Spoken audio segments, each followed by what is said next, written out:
That looks pretty good. Yeah, I mean, it was not bad for random. Probably could have gone a little bit more on the red nether brick and stretched it more, but I think it's fine in the end. I can always mix them in there, but yeah, that looks. Yep. I like that. Non-repetitive. That's the important thing. The only one problem though. What's that? I don't know if you noticed this. What did we mess up? It's off center. No! Oh, how did I mess that up? Oh no. Wait a minute. Hold on. That one points right to the rightmost light. It's fine. You know what we'll do?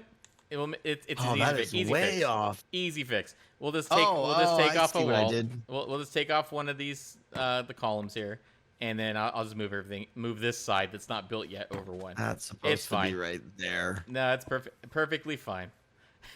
You're gonna have to trim some side a little bit. Yeah. Exactly. That's my bad. No worries.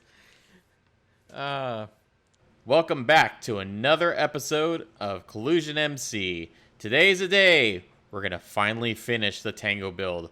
I'm super excited to be able to finish this. It is going to be a very massive build, so we're just going to go ahead and get right into that, and then afterwards I'll go ahead and explain my design process and what I was thinking when designing that. So let's get to it.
All right, it's done.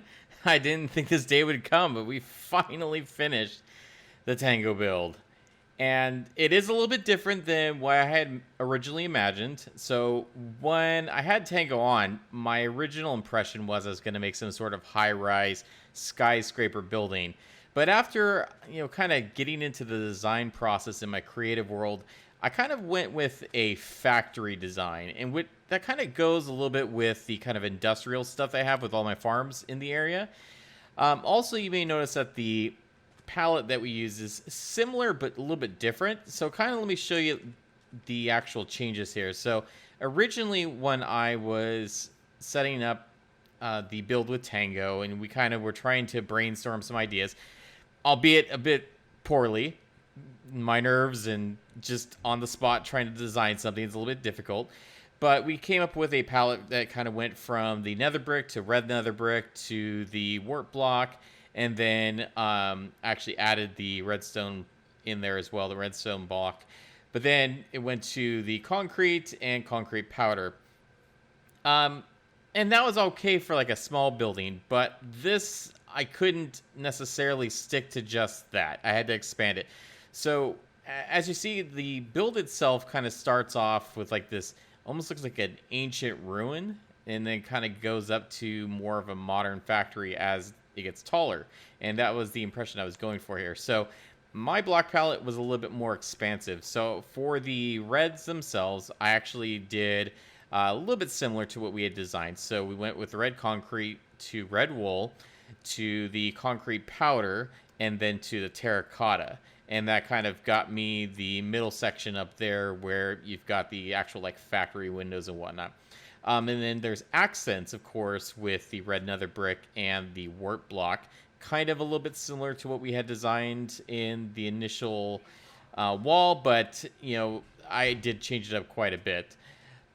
And then, so there's my accent pieces right there. And then, of course, I kind of stuck with the whole palette of dark, the blackstone and some of the black concrete and black wool.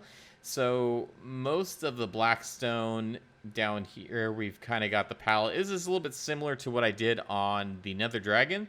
And then it goes up into the red nether brick. And then this is a little bit similar to what we designed on our wall.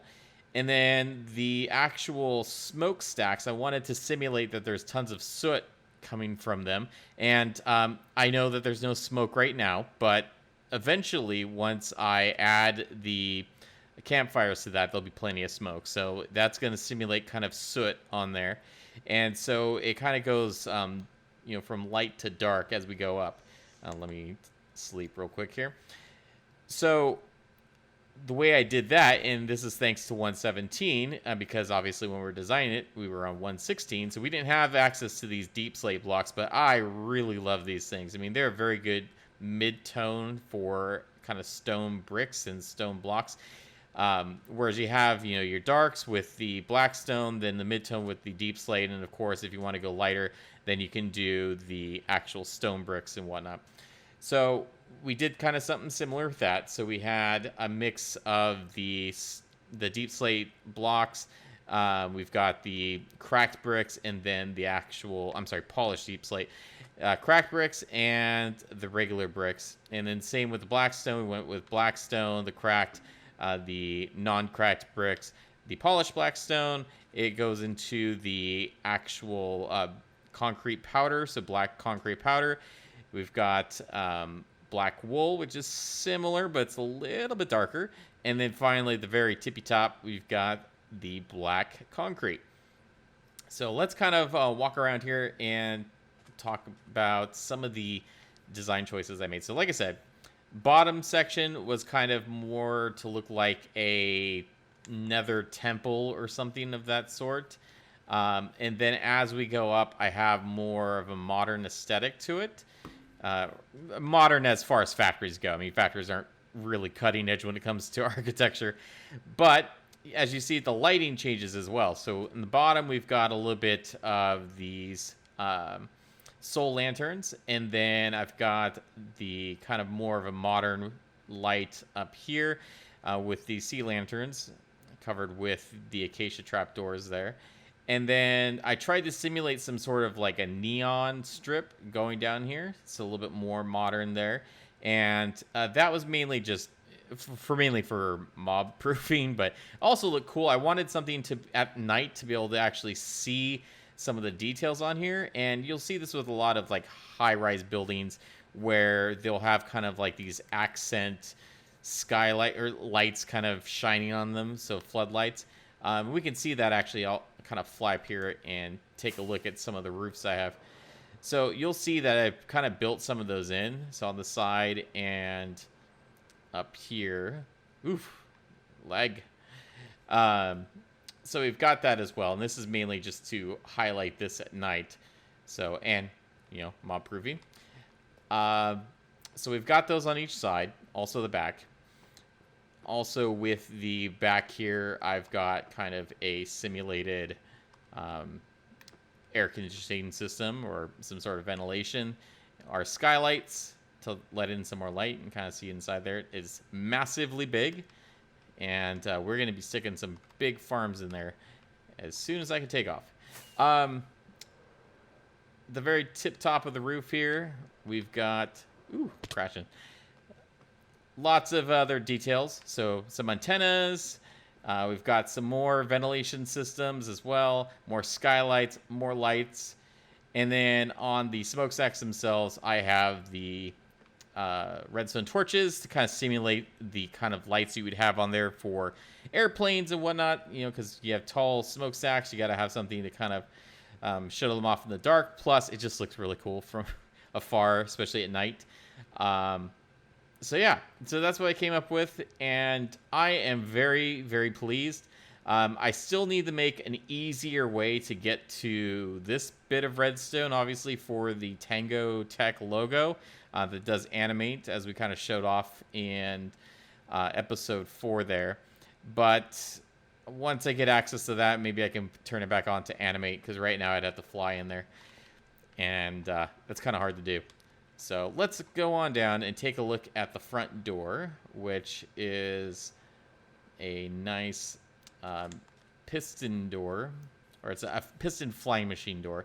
So it's a 6x6, and it opens up, and then I've got it powered to, once this actually opens all the way, it hits this observer, which then triggers these two kind of extend down, and that's what powers the lights. Kind of similar to up top where we've got the different lights lighting up for the logo there, but smaller scale, obviously. So these pop down when the doors close, and it powers those lights in the middle, which looks pretty awesome. The floor right now, I have the deep slate tiles. Probably not going to stick to that 100%. This is just mainly for now. I need to fill it in, but as you can see, I mean, there's tons of room. There's so much room to build stuff in here. What am I going to build in here now? The first plan I have is for a giant super smelter. So that's probably going to be very soon, because I do want to get that built. Now, the other thing I was going to build with that is a bamboo farm. Now, I'm thinking that may actually go underground. It may go underneath this.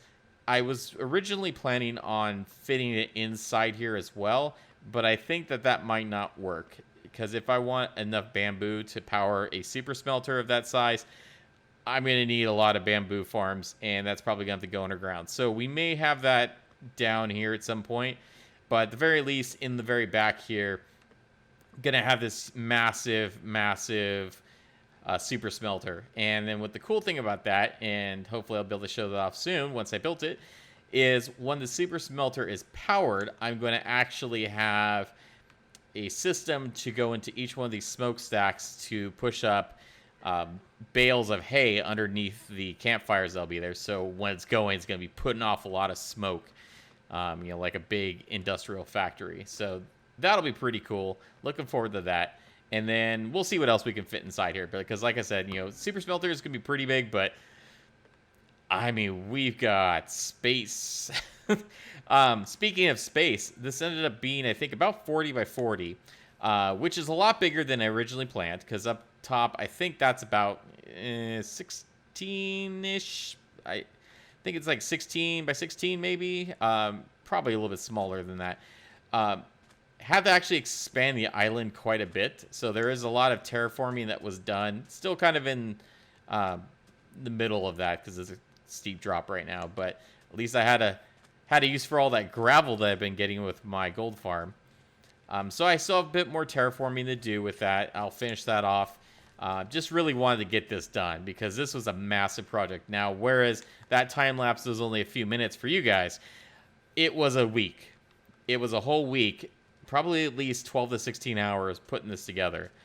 And then on top of that, because we're in 1.17.1 and all of our mods and plugins are kind of in their beta phase right now, rendering time on those videos is no joke.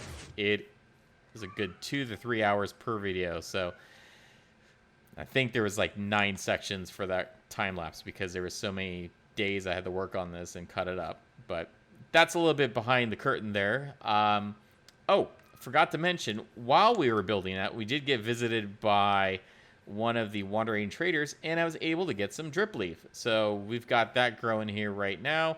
And, well, it's mainly just storing it right there until I find something to do with it. I did end up giving some to Zolom because I know that she's got her shop that sells plants, and, you know, I wasn't sure if she got it yet, so I figured let's donate some. But I am extremely pleased with this. I'm also extremely pleased to be done building this because that's a major project there. Probably something I shouldn't have shoved into one episode, but we did it. What are you going to do now? So I'm very excited to get on to the rest of my mega base, which now that this is taking up so much space, I may have to expand even further. I was also looking at some space actually on the other side over here. I noticed that this shoreline actually goes out pretty good distance, well the way down there. It's kind of like a little peninsula with a river behind there. So I may have to expand out that direction as well. But until then, yeah, this was quite the project. And as we get to nighttime here, the sun is going down. This thing looks just amazing. It's absolutely amazing. So let's take a quick peek here. I really like the way this looks. Oh yeah, and shaders are back on again because we sort of got that working, kinda. Asterisk there, but that's it. It's a TangoTek build. The big factory. Don't really have a name for the factory yet, other than maybe like a TangoTek factory, but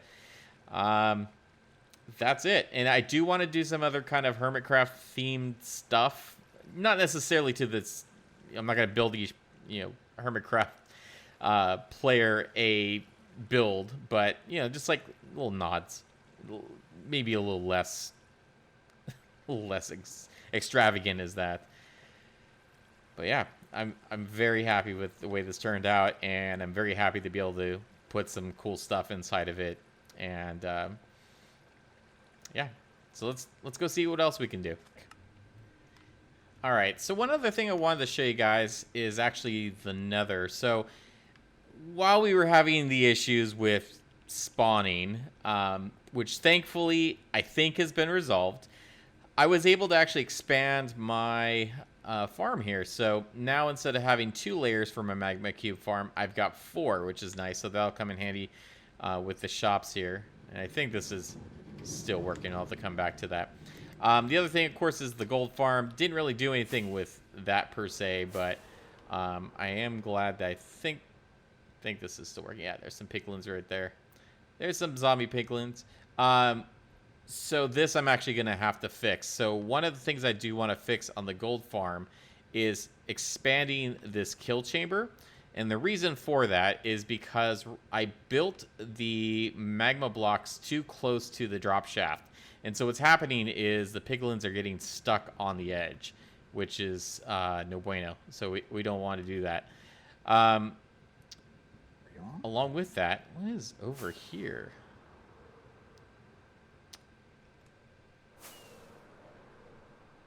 A hoglin farm. I wonder if that's always been there. Anyways, so yeah, I want to expand that at the very least so that they don't get stuck on the edge. And then debating still if I want to turn this into an aggro farm. I'm leaning on the side of probably want to do that. It's just it's going to be a massive project, and I just finished a massive project. I'm not really looking to jump into another massive project of that sense, especially since this is working, or at least it should be working right now. And yeah, I mean, obviously it's working. I'm getting getting these guys spawning down there. They weren't spawning there before. Now, the other thing that just popped up recently here is this needle contraption. So this is actually the nether side of our very own Shulker Farm. So thankfully I didn't have to build that, but at least we have one on the server now, which is fantastic with 117. Now, rambling aside, I did want to talk about some changes that have happened recently in the shopping district. We've had a few folks end up leaving the server, and some of those folks actually were running shops. So we had 3 shops kind of go vacant, one of them being the dye shop right here. The ice shop way back there, both of those were owned by It's Whack. And then last but not least, we had Dad's dad. His glass shop was over there. So I had offered up to take over any of them. I'm considering, I know there's a lot of new people on the server, and I wanted to give them a chance to run a shop. So thankfully, I didn't end up having to take over this glass shop. So we've got, looks like THK Lassen is going to be taking that over.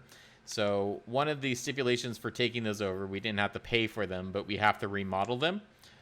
So he's going to be taking over that one. I don't know who's taking over the ice shop, but that brings me to the dye shop, and I'm going to be running the dye shop.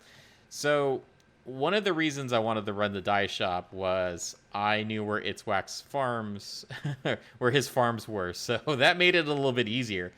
So we've got, yes, the brand new shop now with all these different dyes. And actually that comes in handy because I am probably going to be building with a lot of concrete. And so having my own kind of dye farms and storage for that stuff will come in handy.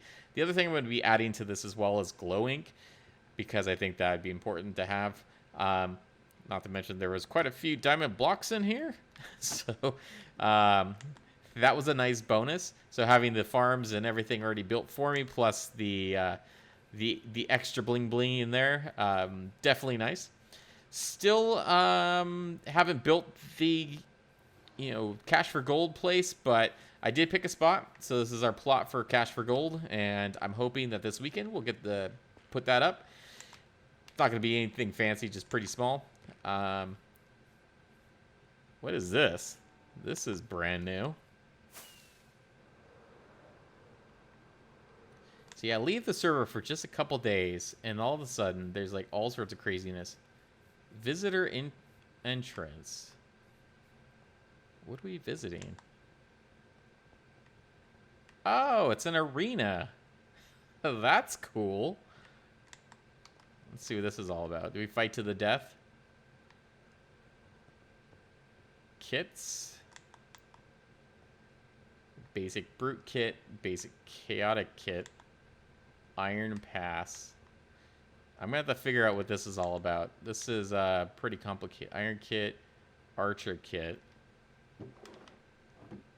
I suppose this is where we fight to the death. Sharpshooters unit. The ultimate. Oh. I hear somebody out there. I know who that guy is. Ooh, free XP. Oh, someone's already killed him. Well, I'll take that. So yeah. So this is, I was not expecting this. That's brand new. Don't know anything about it either because no one's posted on Discord for that. What I did want to look at though is, I think over here, we've got a Shulker Farm somewhere. I probably should have looked in the Nether where those coordinates lined up with, but I think it's near the spawn chunks. I mean, I would imagine if we wanted it to run all the time. I don't know. I'll have to locate that later. But yeah, lots of stuff changing. It's like now we're fighting to the death, so that's awesome. Let's take a look at this shop. I don't know if my Axolotl shop's been doing that great. I mean, we've had a few sales. It's been honestly quiet on the server lately, and I just stocked this the other day, so I'm not expecting to make a lot of money. Oh yeah, and the blue Axolotl, since we're on 117.1 now, there's no way to find those just in the wild, so this is going to be almost impossible to get. I'm going to definitely raise that price. It ain't going to be 10 diamonds anymore. Oh, we sold one. Okay, nice. But yeah, it's been selling a little bit. I just more like coming in here and watching them, honestly. I think that's more fun than anything. Should just pay like a observation fee or something. But yeah, so that's what we've been doing there. Sendrith won the runoff for the mayor, so that's pretty awesome. So he's going to be doing some stuff with that. I'm guessing that we're going to be building some roads here pretty soon, so hopefully that'll happen. Found another skeleton horse and this bee that was kind of lost, so I tied those up. But oh yeah, and then earlier they were giving away, I want to say it was Twin, I think, was giving away diamond blocks up there. I think it was Twin. I can't remember. It's on the sign, but I can't see the sign because it's out of render distance. Or I think it's on the other side. Let's take a look. So, Solon, why aren't you selling Drip Leaf yet? Those aren't new items anymore. You've been selling those for a long time. Let's see if we can read this. Yeah, Breaking was selling those, or offering those up for free. So it was basically an experiment to take them if you need them, kind of like how Iskel did in Season 7 of Hermitcraft. And I think everybody took some. I took like a couple, not too many. I already have quite a bit of diamonds. But yeah, that's really been kind of what's going on. And as you can see by no one being on, it's been very quiet. Everyone's on vacation. So that means I get to run amok. Run amok, run amok. And hit all those lag spikes, even though I am the only one on the server.